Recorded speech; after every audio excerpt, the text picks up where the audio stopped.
വീടുകൾ തോറും കയറിയിറങ്ങി സാധനങ്ങൾ വിൽക്കുന്ന ഒരു വിൽപ്പനക്കാരന്റെ മകൻ. 6 മക്കളെ വളർത്താൻ ഇവയൊന്നും തികയാത്തതുകൊണ്ട് അവന്റെ മാതാവ് ചോളപ്പാടങ്ങളിൽ ജോലി ചെയ്തു.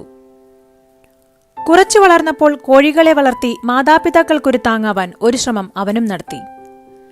ദാരിദ്ര്യം തനിക്ക് കിട്ടുന്ന ഓരോ നാണയത്തുട്ടുകളെയും സൂക്ഷിച്ചു വെക്കാൻ അവനെ പ്രേരിപ്പിച്ചു.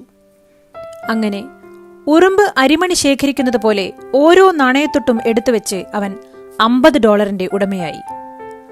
$50 ചിലവഴിക്കാൻ ആ കൗമാരക്കാരന് ഏറെ പ്രലോഭനങ്ങളുണ്ടായിട്ടും അതിനെയെല്ലാം അവൻ അതിജീവിച്ചു. ഈ $50 എങ്ങനെ ഇരട്ടിപ്പിക്കാം എന്നവൻ ചിന്തിച്ചു. ഒരു പലചരക്ക് കടയിൽ ഈ തുക പലിശയ്ക്ക് നൽകി കൂടുതൽ പണം നേടി. 16-ാം വയസ്സിൽ ഒരു ബുക്ക് കീപ്പറായി ജോലി ലഭിച്ച അയാൾക്ക് 2 ആഗ്രഹങ്ങൾ ഉണ്ടായി.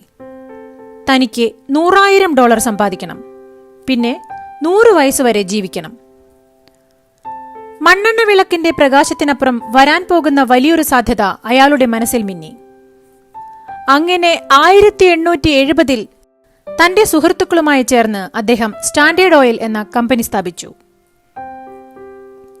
അമേരിക്ക ഉയരങ്ങളിലേക്ക് കുതിക്കുകയും നിരത്തുകളിൽ വാഹനങ്ങളുടെ എണ്ണം വർദ്ധിക്കുകയും ചെയ്തതോടെ സ്റ്റാൻഡേർഡും സ്വയം വളർന്നു. ഒടുവിൽ അമേരിക്കയുടെ 90% ഓയിൽ വ്യവസായവും സ്റ്റാൻഡേർഡിന്റെ ഉടമസ്ഥതയിലായി. ആ സമയത്ത് ലോകത്തിലെ ഏറ്റവും വലിയ റിഫൈനറിയും അവരുടേതായിരുന്നു. അങ്ങനെ 29-ാം വയസ്സിൽ അമേരിക്കയിലെ ഏറ്റവും വലിയ കോടീശ്വരനായി മാറി റോക്ക്ഫെല്ലർ. $100,000 സ്വപ്നം കണ്ട ആ മനുഷ്യൻ $1 മില്യൺ സമ്പാദിച്ചു. നേട്ടങ്ങൾ കൈവരിക്കാൻ 4 കാര്യങ്ങൾ ശ്രദ്ധിച്ചാൽ മതി. കത്തിജ്വലിക്കുന്ന ആഗ്രഹം, തീരുമാനമെടുക്കുവാനുള്ള കഴിവ്, തീരുമാനം നടപ്പിലാക്കുവാനുള്ള നിശ്ചയദാർഢ്യം, കാര്യക്ഷമമായി അച്ചടക്കത്തോടെ അവ പ്രാവർത്തികമാക്കൽ. ശുഭദിനം.